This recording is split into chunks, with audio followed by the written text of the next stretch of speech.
Frame गतिविधि number 1, आपके पास एक 10 फ्रेम है, आप उस 10 फ्रेम को फ्लैश करोगे।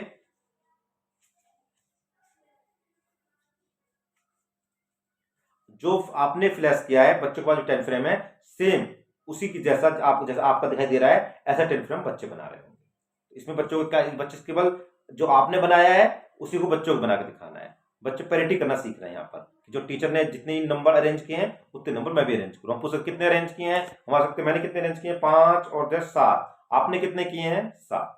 Activity number 1। एक्टिविटी नंबर 2, इस एक्टिविटी में हम टीचर को 10 फ्रेम पे कोई नंबर ड्रॉ करके दिखाना है।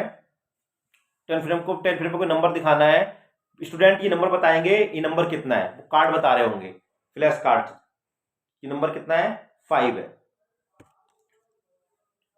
स्टूडेंट नंबर कार्ड या उस नंबर कार्ड पर दिखाना है या फिर बोर्ड पर लिख के दिखा रहे होंगे कि कितने नंबर यहाँ पे दिखाई दे रहे हैं। लाउडली नहीं बुलवाना है, क्योंकि लाउडली सब बच्चे बोलते हैं, पता नहीं चलता है किसका आंसर ठीक है किसका गलत है, तो असेसमेंट में दिक्कत हो जाती है। तो बच्चों को बोर्ड पे मार्क करके लिखने का मौका दें, कितने नंबर दिखाई दे रहे हैं, इसमें डिफरेंट बच्चों को बुलाएं और काउंटिंग चेंज करते रहें, इस पे डिजिट, इसकी क्वांटिटी चेंज करते रहें, या फिर वो कुछ हमारे पास फ्लैश कार्ड होते हैं, फ्लैश कार्ड बच्चे दिखा पाए। तो इस तरह से हम इस एक्टिविटी को करा सकते हैं। एक्टिविटी नंबर 3, जब ये 2 एक्टिविटी हो चुकी हैं, फ्लैश द फिंगर। आप अपने 10 फ्रेम पर कोई नंबर डिस्प्ले कर दिखा रहे हैं, बच्चों को उतनी फिंगर डिस्प्ले करनी है। जैसे अभी उस पर कितने 6, तो बच्चे 6 फिंगर दिखा रहे होंगे। तो आपने चेंज किया 4, तो बच्चों को 4 फिंगर दिखानी है। इसमें आप थोड़े से लेवल बढ़ा सकते हो। जब बच्चे इजीली कर रहे हो तो आप कह सकते हैं कि जो मैंने डिस्प्ले किया है आपको दोनों हाथों को यूज करके बताना है। यानी अगर आप कोई एक हाथ से 4 बता रहे हो तो ये ठीक नहीं माना जाएगा, क्योंकि मैंने कंडीशन लगा दी दोनों हाथ यूज करने हैं। तो या तो फिर मैं 2 and 2 करूं 4 या और 1 करूं, है ना।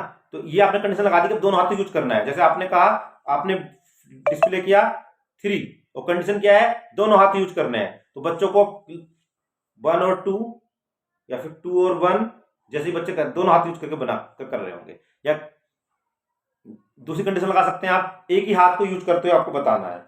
जैसे 3 तो बच्चे बता देंगे 3, पर आप जैसे मान लो आगे बढ़ाते हैं,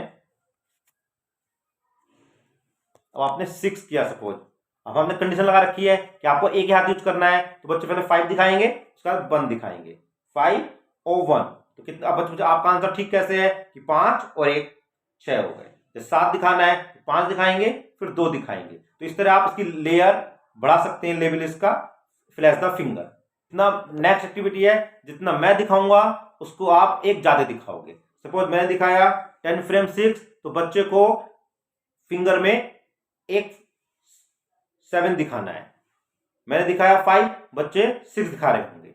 इसी के बाद हम कह सकते हैं कि जितना मैं दिखाऊंगा आपको एक कम दिखाना है ना। तो बच्चे जितना हम दिखाएंगे बच्चे उसका एक कम दिखा रहे होंगे, और जो नहीं दिखा रहे होंगे बच्चे आउट हो रहे होंगे। तो इस तरह के गेमिफिकेशन बच्चों को हेल्प करता है। गेमिफिकेशन बहुत इंपॉर्टेंट टर्म है, इसको ध्यान रखें। नहीं, जो गेम में होता है, बच्चे जीतते हैं, हारते हैं, उन्हें स्टार मिलते हैं, लाइक मिलते हैं, तो इससे बच्चों को मोटिवेशन बढ़ता है। तो इसको हम अपनी क्लासरूम में लेके आए, जो भी हम करा रहे हैं, तो उन्हें लाइक मिले, स्टार मिले, तो वो उन्हें ज्यादा स्टार बटोरना चाहते हैं, ज्यादा लाइक बटोरना चाहते हैं, ज्यादा प्राइज लेना चाहते हैं। तो ये इंट्रिंसिक मोटिवेशन की तरह काम करता है। तो ये एंगल हम हमेशा हर एक्टिविटी में डाल सकते हैं। इसमें हम डिटेल में अलग से बात करेंगे। यहाँ पर आपको आइडिया लग गया होगा, हिंट मैंने दे दी है। इसी तरह जैसे बच्चों का लेवल बढ़ रहा है, तो जितना मैं शो कर रहा हूँ 10 फ्रेम में, आप उसमें 2 ज्यादा बताएंगे, जितना मैं शो कर रहा हूँ आप उससे 2 कम बताएंगे। इस तरह इस एक्टिविटी को डिफरेंट वेरिएशन में, डिफरेंट लेवल में, प्रोग्रेशन में क्रमिक रूप से आगे बढ़ते हुए हम बच्चों के साथ कर सकते हैं। नेक्स्ट एक्टिविटी, पासे के साथ आप पासा फेंकिए, पासे में जितने नंबर आ रहे हैं बच्चे को उतने नंबर 10 फ्रेम में अरेंज करने हैं काउंटर के साथ।